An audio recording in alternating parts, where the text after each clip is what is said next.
Weddings are a lot of fun, but planning can be kind of tough. There are so many details to think about, and it's easy to forget what's really important along the way. And if you've watched this series before, you'll have heard a lot of advice from us and from other wedding vendors about planning sustainable events. But we haven't yet heard from married couples themselves. So this season, we've invited 4 recently married couples to a dinner party to chat about their wedding planning experience, the good, the bad, and everything in between. They'll sit down with our friend Sarah, an event planner here in Victoria, to chat about their own weddings and to share their insights. Throughout the night, we'll be treated to deliciously scrappy ackies and local libations. So let's sit around the table and talk about how to get you sustainably wed.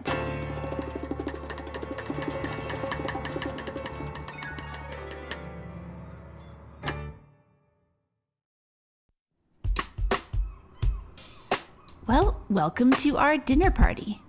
All 4 of our couples got married in the past 5 years, and they all had very different celebrations. So to kick things off, let's meet everyone and learn a bit more about their weddings. Michael and Casey, do you want to start? Wow, we get to start. My name is Casey. This is my partner, Michael. We got married on October 8th, 7th and 8th. We had a separated wedding. So 2-day event where we had the ceremony, intimate, only 4 people, our witnesses and Michael and I.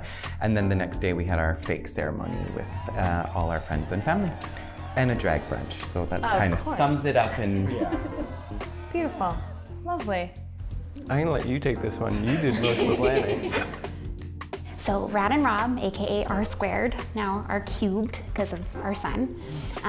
But our wedding day was a surprise, not to us, but to everybody else, mostly everybody else. No, we just got married. And it was a perfect reflection of who we were, and while keeping in mind all the things that we love and the people we love.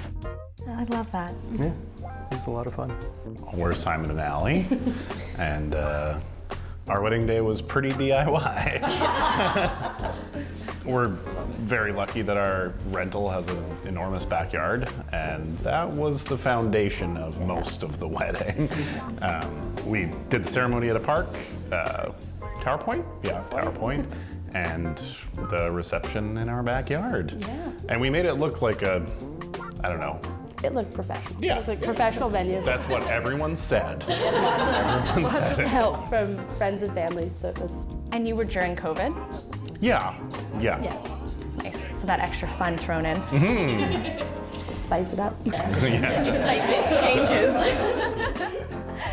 Yeah, we are Alana and Navio. I think, what would be the best word to describe our wedding? Like casual? Yeah. Nice. Yeah. We had kind of a nice blend, what we think, of kind of some formal elements, but also just keeping things like really casual and kind of focused on the people who were there with us. So yeah, and then the experience of being in the moment with those people. Yeah. yeah, we're from 2 different provinces, so it's like our worlds kind of collided on that day, which was really Interesting. Very cool. So you all have very different experiences and stories as to how you got to your wedding day and what it looked like. And I have to say, I'm so excited to chat through today. To get the ball rolling, I would love to hear your perspective on your feelings about the day, looking back now. So some of you are just a couple months out of your wedding, some are 4 or 5 years out, so it's been a while. Yeah, curious as to when you started the process, so before you got married, what was it that you were most looking forward to on your wedding day? What were you so excited about that you can remember? I know for me, it was just getting to spend it with family and friends and just to really have it be a celebration of the next steps moving forward, a commitment to each other formally. I mean, we'd kind of done a commitment to each other personally. That's what you do when you get into a relationship. But yeah, it was interesting to plan a celebration of us moving on to that formal relationship. No, that makes sense. So bringing everyone together and actually the the reason behind the marriage and less about, you know, all the flowers and the celebration and things like that. But, yeah, it was very much more so just about celebrating our journey. Yeah, but I do remember afterwards that I was like nitpicking about things, about being like, oh, we should have done this, we should have done that. And now, like, looking back on it, I was like, nobody cared about any of that stuff. Yeah. Well, they didn't know they were going to a wedding.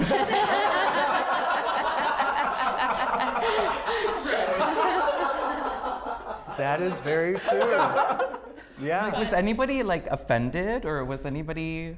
So we only got one. Sorry if I'm asking. One person, my mother, Right. whose only offense was she had just bought shoes for our actual date.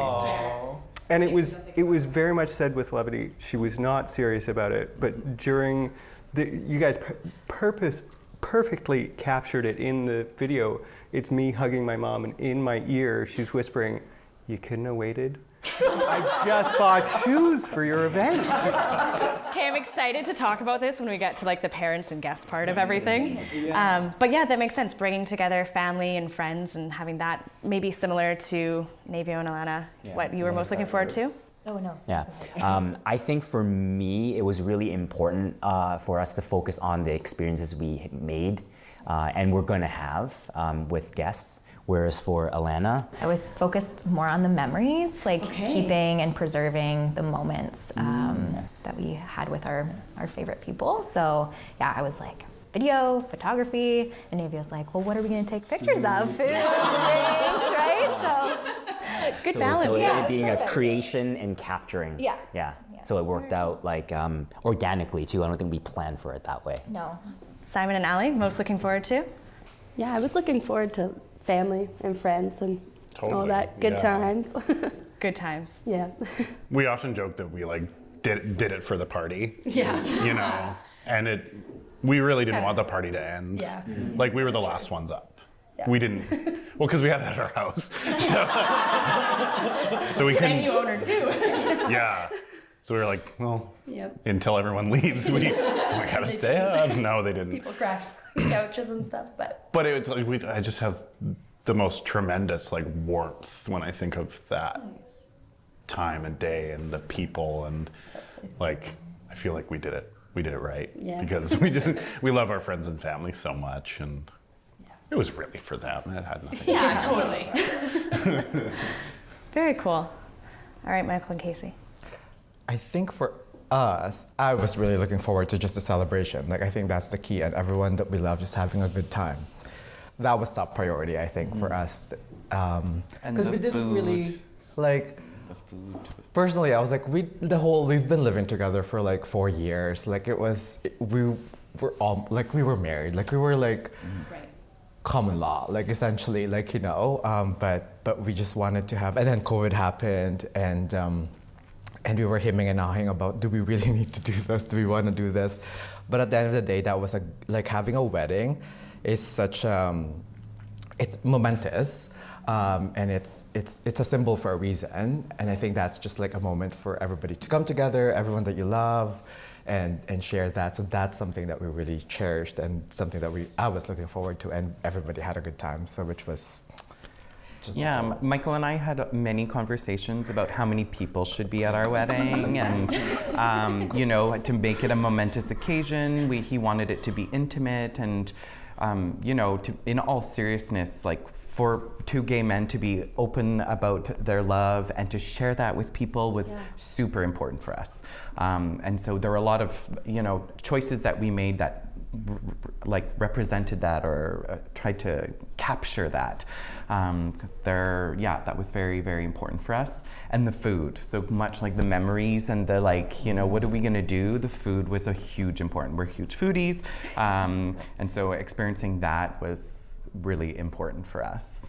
Very cool. I mean, you've all touched on some of the keys when it comes to planning is really understanding your vision and your values and having that actually come to alignment throughout the planning process, which can be easier said than done.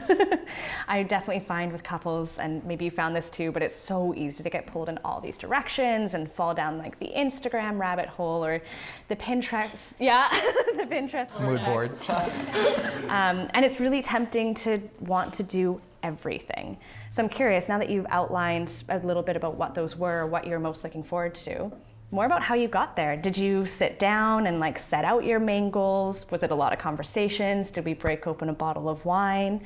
Or did you even sit down before you started? Did this just kind of come naturally and progressively through the planning process? I mean, Neva and Alana, I know you had a lot of really good purpose and intention. You've talked about like picking a destination on purpose and everything. So yeah, how did that conversation start?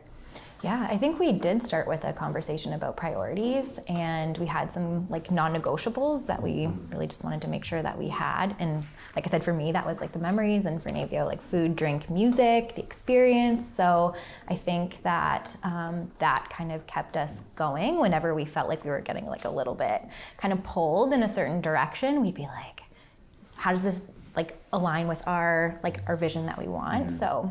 And we didn't have something like super concrete, but I think something that naturally happened was we knew that we didn't want to follow tradition for the sake of following tradition. Yes. Yeah. So it's not like we had the most super unique wedding that nobody has ever had before, but we're like questioning some things that we should have done. And then you can see examples online of how well it looks or how good it looks when you do that thing. We're like, but do we really want Should we have done that? Yeah. Shouldn't we? Yeah, what should we have done? Yeah. And did you find yourself then like asking why? Like if you were, you know, looking at Pinterest late at night and you're like, we need these hanging lanterns, it just has to happen. So like, why? Well, yeah, I think we did. We were just like, yeah, what does this bring? Like, what would this do for us? What would this do for our guests? What would this do for everyone coming together? Like, and if it wasn't really necessary, we just didn't want it. Can you give us an example? Yeah, like we didn't do like favors, for example. Like we just felt like, you know, no one, well, I've taken a lot of like name coasters. So I have like a stack of them that have my name on them at home. And we love them. We do love them. I use them for we actually real. do use them. Yeah, but it's just sort of like the bottle openers or the keys or things that you maybe see. And we do, we love them and we do use them, but we find that like that doesn't like resonate for us. So. And I've seen piles of it at weddings I've attended where people just left them behind, and I'm like, okay, like you can't take another person's plate. So that's gone. Very common. Like a one option only use kind of item. Yeah, we didn't have a cake either. Yeah. Okay. Yeah, we had a dessert board. Yeah, so we had an impromptu dessert moment. Yeah, we had churros. Yeah, and we crossed arms and ate churros. Yeah. But we didn't see any of those things coming. So yeah, we just knew that Very cool. So got there, I mean, a bit intentionally to start with, and then kept those questions going as you went along. Very cool. Yeah, again, priorities. I often say it's a little bit like house hunting when you're planning a wedding. You might get 5 of the 7 things that you considered non-negotiable or really must-haves, but always encouraging people to start the conversation, sit down with a bottle of wine, make a night out of it, and talk through it all. But speaking of wine, should we get a drink in our hand? Yes. Yeah. We invited Twist of Fate, a local event bartending company, to make our couples a cocktail featuring local and sustainable ingredients, something they specialize in. So this cocktail is called the Citrus Ginger Mojito. We're using 2 different spirits in here. Both are kind of rum. Now, in BC, we can't actually technically make rum. Rum has to be distilled from sugarcane to be actually called rum. One of these products is a BC product. It's made in the style of rum, but it's actually distilled from honey, locally made honey, and the spirit is from the Saanich Peninsula, from Divine Distillery. So we're using closest we can come to rum in BC, along with a wonderful rum from Nicaragua, Flor de Caña, which is fair trade certified. It's a fully carbon neutral spirit. They use 100% renewable energy, and so they're just a really good ethical brand to support. So Flor de Caña, they're 5-year honey shine silver in our version of a mojito. We've got our own citrus ginger syrup that we've made from scratch. We're using a lot of the rind, a lot of the zest of the oranges and limes that are in there to really use as much of the fruit as possible. And then some mint in here as well, of course. It is a mojito after all. When in season, we grow mint, among other herbs that we use in our cocktails in our very own garden.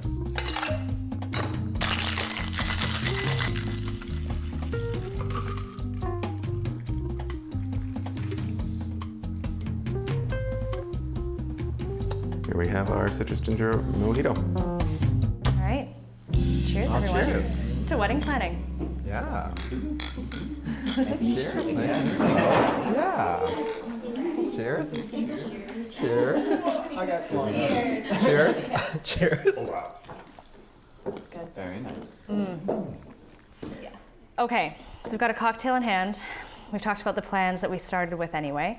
I'm curious to hear a bit more about if anyone got pulled off track or really, besides COVID, changed things. I mean, Michael and Casey, I know that you had a clear vision, but maybe a lot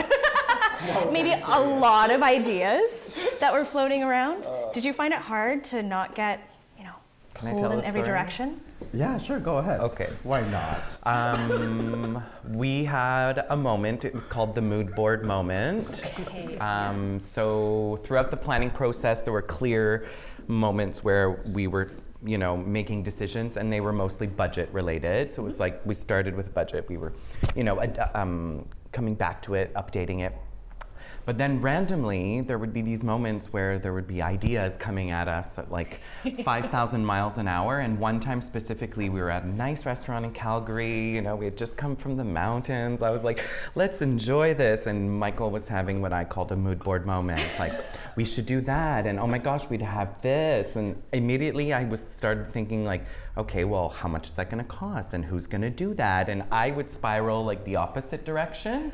And it kind of created this friction between us that we had just summed up, like it needs a mood board title. So it was like, if you're gonna have these mood board moments where you're kind of throwing out ideas and you're just kind of like getting the juices flowing, that's fine, but I needed a moment, a heads up before, because immediately I went into planning mode and like, how is that gonna happen? And how do we execute this? Exactly. How's it actually gonna come? And like, how does that relate to our initial ideas? And like, where is all this coming from? While I was trying to enjoy a beautiful meal. So y'all maybe navigated it by coming back to, hey, like we're real people doing this real thing. And by the way, that's kind of stressful. So yes. Yes. It was a good teachable moment for sure for us to like how to communicate and like, because you forget, like, sometimes we just get into the rhythm of like planning, and like it was like, to be fair, that was like a few months before. So we're trying to get into, because you start the planning with the bigger picture, and then like you just slowly closer to the date, you think about the little details, and then you kind of get into that spiral, the slight like that like scary part of like, oh my God, what is the arrangement's gonna look like? At the end of the day, those things really like doesn't matter. Like it just kind of like the day of the wedding, like everything just works out. Thankfully for us, like we were very fortunate, but yeah, looking back, it was. Yeah, that was like 2 months before, wasn't it? In August. Yeah. It Details? was 2 months before. Yeah. Rad and Rob, you made a very big decision and priority in having this surprise wedding without maybe the typical community around you to either be pulling at you or to support, but did you find yourself pulled from that any time or almost pulled from the path, or were you pretty steadfast? Can I take this in the beginning? Oh yeah, okay. Go for it. So the reason that we had a surprise wedding is because I'd seen couples that I'd worked with get pulled in different directions because of the amount of expectations people had around them. And so then you see them kind of going in like a bigger direction when they really wanted to go small, or like spending more on like flowers or like centerpiece or like the place settings, and they actually didn't really want to do all of that. So, and then also like, it's been brought up, the Pinterest and the Instagram rabbit hole happens, and you're just like, do I need all of this? Well, everyone else in the world is doing all of this, so I must need it too, right? Yeah. So the decision for having a surprise wedding mostly laid with me being a wedding planner. I felt like people would expect a lot from me. So I was like, if we're gonna do like a sit down dinner, we need to like bring it. And so I kind of was like, maybe we don't do that. But then I was also torn because like I'd been married before, Rob hadn't. Right. So it was like, what if he wants all of like the traditional stuff, right? So that's kind of like where our conversations were in the very beginning. Very cool. And you stayed pretty true? Yeah. Well, I was really excited to hear something completely different, because I love the idea of something completely out of the norm. And I was never one that saw the like big white wedding, black suit, all of the groomsmen. I'd been in a few weddings as well. And I really loved the idea that we were doing something that not only took the pressure off us for planning it, because we didn't have a lot of those outside influences on like, oh, you really need to invite this person, you really need to have, this formal setting, or, your mother-in-law or mom or dad or whoever in your ear saying, well, this is what we had for our wedding. I think I was really lucky in the fact too that my parents got married in a fairly untraditional way. So I kind of had that background of like, well, you don't have to do what everybody else is doing. Yes, and so you set yourselves up, it sounds like from the get-go, to kind of not maybe be in even a position to get pulled away, which is really smart and very, very different. I think a good point as to how it can just be your day, your way. Yeah. Well, it sounds like you all did a really good job of setting intentions. I'm just curious, with sustainability in mind now, when we think about, having a wedding that isn't just full of excess for no reason and what really brings value, do you feel like the intentions you set helped you in that, or is there anything you maybe would have done differently to make it more sustainable in that? We were talking about this on the way here, actually, and I think we could have done a little bit more due diligence in asking where things came from. We kind of took it for granted that the catering and like the people making the cake and like even like the alcohol, like we sourced it, but like we should have done like a little bit more to make sure that it was actually coming locally and not coming off island or being sourced by, I don't know, Guatemala or something. So maybe because, and that wasn't one of the big intentions or priorities you set out with, it was maybe something that got a little bit pushed into the background, because it was more about bringing people together, right, for you two? Yeah. And like we did try to keep everything like as local as possible. I think like the cake got walked in and the catering came from Esquimalt, and like I think the furthest vendor had to come from like Machosen. But I think it just started to become we have to pull off this big surprise, and that was like the main focus. Yeah. You guys, you had like really good intentions. Yeah. And I think like it came about naturally with not doing things for the sake of tradition. Right. So it really made it not easy, but easier to say no to things. So that would have limited some excess. I think we were really fortunate too to have really good vendors that worked well together as a team. And so I think back now with our bar service, Twist of Fate, they sourced all the alcohol locally, but it's not like we chose them because of that. Right. But now as an afterthought, I'm like, oh, that really helped. Or the caterer, their food was also sourced locally, so that helped. But that probably was a byproduct of the team who they kind of helped us with that sustainable piece without us being very intentional about it. Yeah, but you still didn't get bogged down in all those, extra decor moments or the Instagrammable. No, we find ways to Instagram without a big moment. We're like, we'll take selfies. But yeah, no, we didn't get kind of caught up in the smaller details. Nice. We tried not to, at least. Honestly, I'm really impressed with all the different kind of intentions that were set here and the way you work together to stick with them. It's always very cool to hear after the process, because we start with couples, but then to hear how it actually came to fruition and how you worked through those problems, super valuable. And you guys just spoke about vendors, actually, which is where we're going to head to next. So great segue. And I think we can pause for a minute. Heck yeah. Good job, friends. You guys are also good. Enjoy your cocktails for a moment. Yes, drink.